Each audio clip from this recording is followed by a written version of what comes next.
nós estamos trabalhando com teste de hipótese faz um tempo, tá? Nós estamos trabalhando com teste de hipótese faz um tempo e eu falei sobre igualdade de médias, diferença entre duas médias e proporção, certo? Agora nós vamos adentrar num conceito no qual nós temos mais do que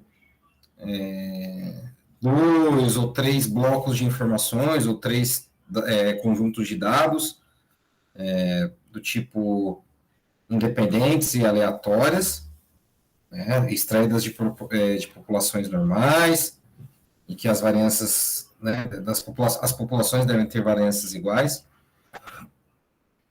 E vamos comparar agora as médias pela hipótese que três ou mais populações são iguais. Nós vimos até o momento que nos testes de hipóteses de diferença entre, igualdade nesse caso, não diferença, igualdade entre duas médias, que duas médias poderiam ser iguais ou diferentes. Agora nós temos que expandir para mais de duas médias. E como isso é realizado? É pela ANOVA, tá? Análise de variância, né, de forma resumida, é conhecida por ANOVA, tá? Análise, né? Analysis of Variation, tá? A análise de variância. Então, nesse caso, nós temos que entender como formula as hipóteses nesse contexto. Por quê? A partir da formulação das hipóteses, nós podemos ir para o teste, tá? Então, hoje, eu vou falar apenas na parte de introdução. Na próxima aula, eu vou trazer um exercício, tá? Vou trazer a estrutura do exercício para que nós possamos realizar a análise de variância de forma mais didática possível. Olha só. A análise de variância, ou ANOVA, refere-se de maneira geral um conjunto de situações experimentais e procedimentos estatísticos para análise de respostas quantitativas de unidades experimentais. Vamos trazer para a nossa realidade essa afirmação aí. Tá?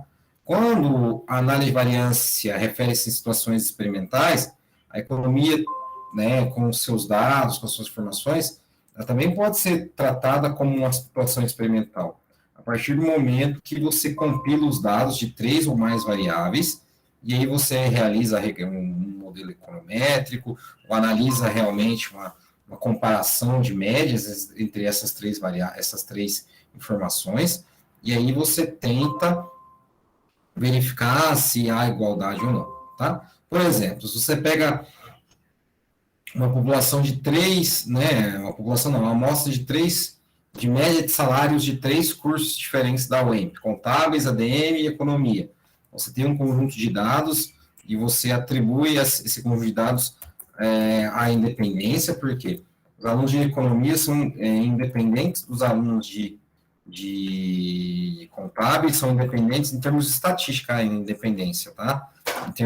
São independentes aos de administração. Nesse caso, elas são aleatórias porque você vai retirar uma amostra a partir de um sorteio, de uma amostragem, né, uma amostragem aleatória, né, pode ser ao acaso, ou pode ser sistemática, enfim, você que escolhe. E você considera essas distribuições, né, da população da contábeis, da economia, da DM como normais. Aí você tira essas informações e verifica realmente se os salários os salários médios desses três grupinhos são iguais. Então, você está experimentando um procedimento estatístico para um fim econômico. Tudo bem? Tudo bem até aí? Tranquilo? Alguma pergunta? Tranquilo, professor. Ok. Essa técnica, galera, é muito importante.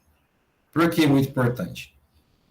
Tanto quanto você pode fazer experimentos econômicos, ou agronômicos, ou biológicos, ou sociais, enfim, em três ou mais conjuntos, tomadas aquelas suposições básicas, ou, né, especificamente para a nossa categoria de economista.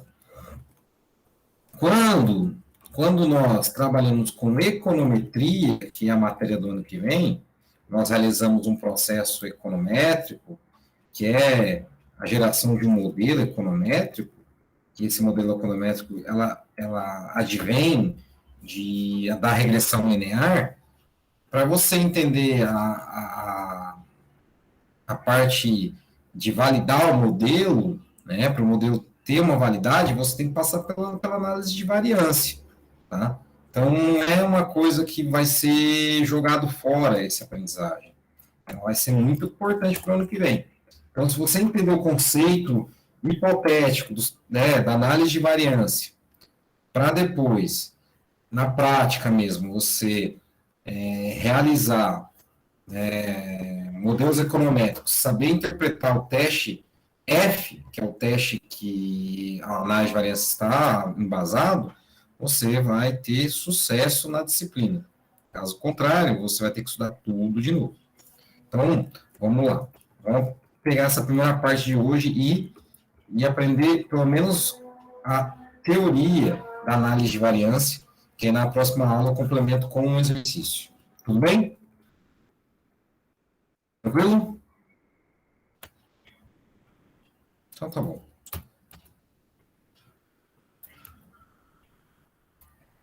Alguma dúvida? Não, professor. Perfeito. Aqui. Então, o teste, presta atenção nisso aqui, hein? Presta atenção nisso aqui. Eu preciso que vocês prestem atenção nisso para que vocês não falhem na hora da avaliação e na hora que você for realizar um exercício. O teste se baseia numa amostra extraída de cada população e testa as seguintes hipóteses, fixado um nível de significância alfa. Se não for informado o nível de significância, eu aconselho, como docente, a você assumir um valor equivalente a um nível de significância de 5%, o que equivale ao nível de confiança de 95%. Tá? Então, preste atenção nisso. Quando não tiver nada informando para você em um problema, em um exercício, em um enunciado, você assume alfa igual a 5%. De outra forma, você assume o intervalo de confiança para aquele problema na 95%. Tá bom? Então, bora lá. Só um pouquinho que dá uma travadinha aqui. Então, o teste se baseia numa amostra extraída, né, um nível de significância alfa. E as hipóteses são, presta atenção nisso aqui. Galera, eu vou pedir na prova isso, tá? No que consiste a análise de variância em termos de hipóteses. Você tem que entender as hipóteses. A hipótese nula é que as médias de 3 ou mais, né, amostras, os conjuntos de dados são iguais. Ou seja, estatisticamente falando, não matematicamente falando, não que a média do primeiro conjunto é 10, o segundo é 10, o terceiro é 10. Não. Quando você trabalha com análise de variância, quando você trabalha com teste de hipótese, você leva em consideração um certo, né, intervalo. Por isso que é igualdade estatística. Você leva em consideração um intervalo de confiança a ele associado, certo? Então, a hipótese nula é que as médias são iguais. E a hipótese alternativa é que pelo menos duas médias diferem entre si. Tá? Eu vou fazer uma ponte para que nós vamos aprender o ano que vem. Tá? É o seguinte, presta atenção nisso, porque ano que vem, como eu sou o professor de econometria de vocês, eu vou cobrar para um caramba, e vai ser presencial, e eu vou cobrar muito isso de vocês ano que vem. Olha só. Deixa eu abrir um negócio aqui.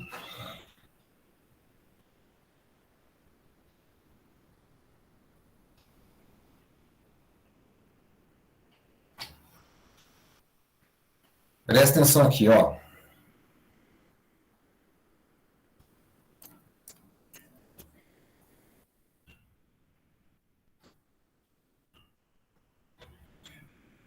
Aqui na tela eu faço análise de variância.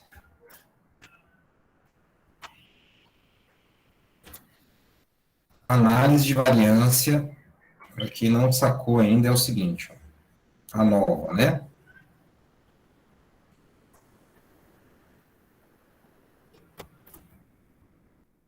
Equilibrado. A nova.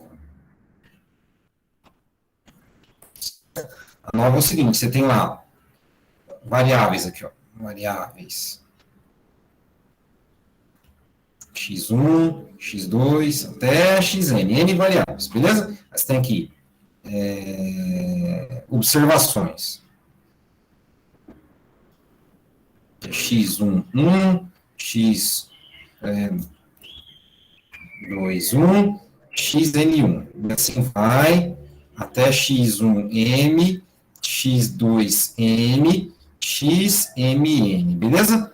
Então vai assim. Daí o que acontece? Você quer verificar se essas observações elas são iguais. Então a hipótese é as observações têm média igual, né? A hipótese nula é as médias, né, são iguais. Certo? Ou seja, x1 médio é igual a x2 médio, é igual a x3 médio, mas não nesse ponto. É assim, ó.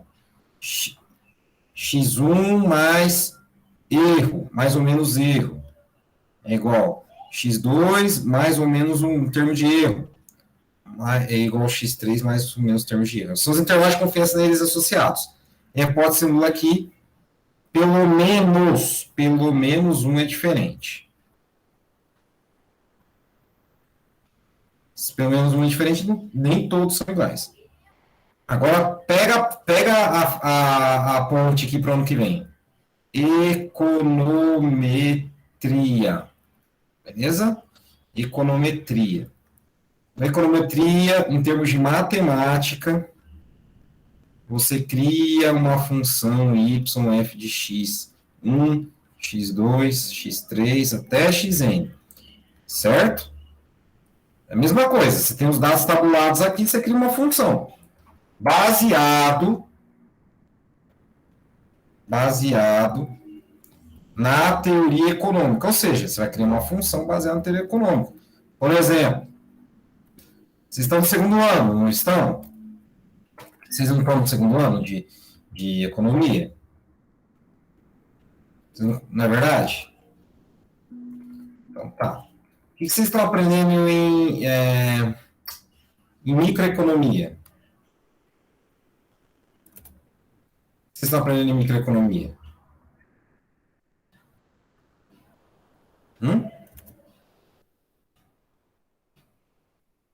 que vocês estão aprendendo em micro?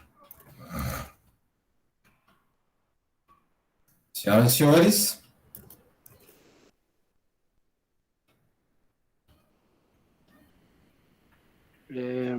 É a função.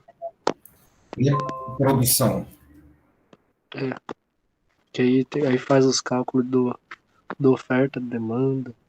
Vocês aprenderam função de produção, assim, né? Ó. Produção, certo? Receita marginal, custo marginal, estão aprendendo essas coisas, professor. Vocês estão na teoria dos custos? É. Mas vocês não aprenderam. Vocês não aprenderam. De produção, né? Então, beleza. Dos custos de produção, no caso. Porque não Ok, dos custos de produção. Então, vocês aprenderam que a função de produção. Um exemplo das funções de produção é Cobb-Douglas.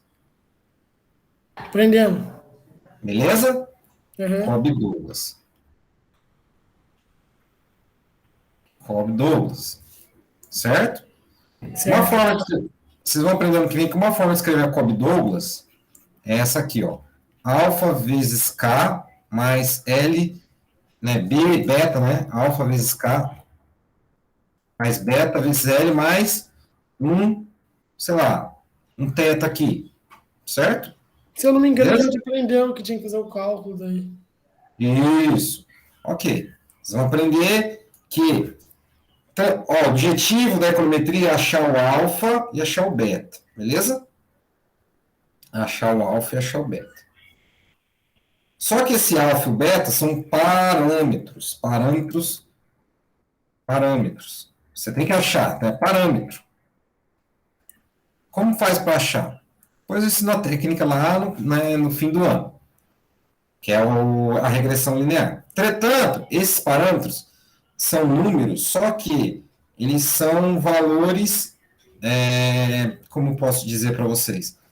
como são estimativas, são valores associados a uma medida, é um número, é um coeficiente, mas é um número associado a uma medida que não é determinística, é chamada estocástica, tá? É um fator estatístico, beleza? Então, olha só, existem duas coisas que vocês devem entender aqui. Primeiro, deixa eu colocar uma outra página. Primeiro, quando você tem Q igual a alfa K mais beta L, mais um θ, tanto alfa, beta e θ são parâmetros. Nas estimativas, você obtém um número.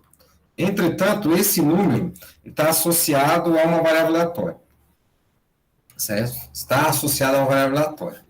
Então, esse alfa, esse beta, esse θ aqui, você tem que testar para ver se eles são, né? Você tem que passar por um teste para ver se são estatisticamente significantes. Qual o teste que é? Individualmente, você tem informações do alfa, do beta e do θ. São testes de hipótese. No que consiste esse teste de hipótese? Vamos pegar o alfa aqui, por exemplo. É o seguinte, você vai testar a hipótese nula que o alfa é zero. Contra a alternativa que o alfa é diferente de zero. O que isso quer dizer na prática? Quando o alfa é zero, é que não tem efeito estatístico.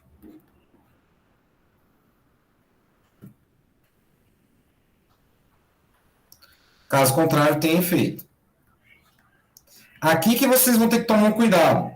Porque eu expliquei que o teste de hipóteses é o seguinte. Quando está na região pintadinha, é região crítica. Quando está branquinha, é região de aceitação. Quando está na região de aceitação, você aceita que o alfa é zero. Certo? Sendo o alfa zero, igual a zero, ele não tem efeito estatístico. Então, o coeficiente que você obteve para suas estimativas não presta, digamos assim. Então, você tem que partir do princípio de rejeitar a hipótese nula. Então, o seu coeficiente ele tem que estar na partezinha azul.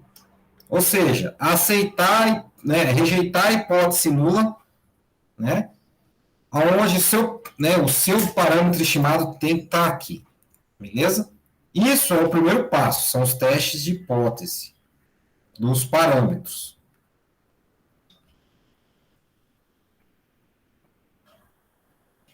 São os testes chamados individuais. Entretanto, para o ano que vem, você também tem que partir para o teste chamado teste conjunto, ou teste do modelo. Conjunto ou do modelo. Ah, professor, o que isso quer dizer? Parece se o modelo presta ou não. Aqui você usa análise de variância. Como é que se usa? Você tem que testar tanto o alfa, quanto o beta, quanto o θ tem que ser igual a zero. Certo? Que é a hipótese nula. Ou seja, não é estatisticamente significante. Contra a hipótese alternativa. Que pelo menos um parâmetro é diferente de zero. Aí, o seu modelo é válido. Por isso que o teste de hipótese é importantíssimo para vocês estudarem. Vocês têm que saber como o teste de hipótese e a análise de variância funcionam para que você chegue em econometria e saiba rodar o modelo e saiba interpretar a estatística do modelo. Se você não souber isso, dançou, filho. Dançou. Na minha matéria você dança. Não tem como. Entendeu? Então, não adianta nada. Isso aqui fica uma bronquinha para quem não assiste aula. Não adianta nada você fazer as coisas que vocês estão fazendo aí nas matérias e não prestar atenção em estatística. Se você não prestar atenção em estatística, ano que vem, cara, se você não souber teste de hipótese, análise de variância e rodar modelo, mexer no computador, vai ter dor de cabeça, hein? Vai ter dor de cabeça. Econometria é a matéria mais difícil, tá? Do curso. Então, tem que estudar, tá?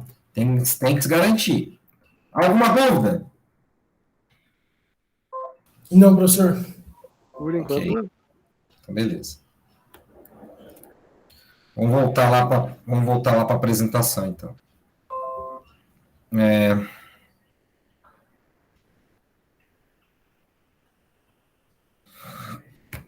Então, você tem que saber esse teste, cara. Você tem que saber que quando você tem 3 conjuntos de dados ou mais, e quando eu falo conjunto de dados, é que quando você for fazer econometria ano que vem, você vai buscar os dados na internet e vai compilar num modelo, entendeu? Você tem que saber isso. Cara, você tem que saber e...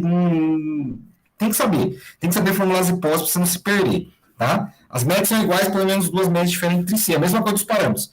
Se os parâmetros são iguais a 0, as médias são iguais, pelo menos 2 médias diferem entre si, pelo menos um coeficiente do seu modelo está ok, entendeu? Aí o modelo é válido, certo? Para aplicar essa análise de variância, você tem que entender que as amostras são aleatórias independentes, são extraídas de populações normais e tem variâncias populacionais, as populações, né, devem ter variâncias iguais. Se você supõe isso, tá? Supõe isso. Ó, como vai ser legal com vocês. Eu poderia falar de análise de variância inteiramente casualizados de bloco. Eu vou só falar de inteiramente de um fator só, para não confundir a cabecinha de vocês, tá? Podia falar de análise de covariância, né, que é a MANOVA, mas não vou fazer isso com vocês. Vou simplificar a vida de vocês, só falando da análise de variância inteiramente casualizado, ou análise de variância com um único fator, tá? Para que você possa entender o que é fator e o que é tratamento, né? Então, vamos lá. Existe uma classe de formulações para análise de variância, entretanto, estudaremos apenas análise de variância com um único fator. Admite-se um único fator, que é a variável independente, que é subdividido em tratamentos, tá? Níveis do fator. A variável de estudo, que é a variável dependente, é medida por amostra de cada tratamento. A configuração do experimento é essa, ó. Então, você tem um tratamento em repetições, tá? Você vai ter o total, né, de tantas repetições. E, na última linha da tabela, você tem os totais de cada tratamento. Tá bom? E a análise consiste nessas fórmulas aqui. Entretanto, vou poupar vocês hoje essa ideia de análise de variância com um fator, para que vocês na quinta-feira voltem, né, já com a ideia que nós vamos realizar esse exercício que está aqui, tá? E que vou deixar um tempo para vocês realizarem um outro exercício, tá? Que vai valer nota. Então avisem a todos, para que na quinta-feira não faltem a aula. Tudo bem? Então, novamente, esse exercício eu vou corrigir, tá? Na próxima aula, e eu vou pedir que vocês façam um exercício na aula, valendo nota. Que vocês possam, além de, né, estar mais ativos na sala de aula, eu quero ver o que vocês estão fazendo em relação à análise de variância. Tá bom? Quinta-feira agora, professor? Quinta-feira. Avisa todo mundo. Pode deixar. Tá? Avisa todo mundo. Por quê? Por que eu vou fazer isso? Porque no teste de hipóteses, eu já tive um retorno muito baixo. E é um conteúdo muito importante. Agora, na análise de variância, eu quero ver mais participação. Tá? Então, beleza. Vou encerrar a aula por aqui e voltamos lá quinta. Tudo bem? Tudo bem. Então tá. Perfeito. Até mais. Termine a prova lá, tá? Tudo de bom. Tá. Tchau, professor. Tchau, tchau. Falou, até mais.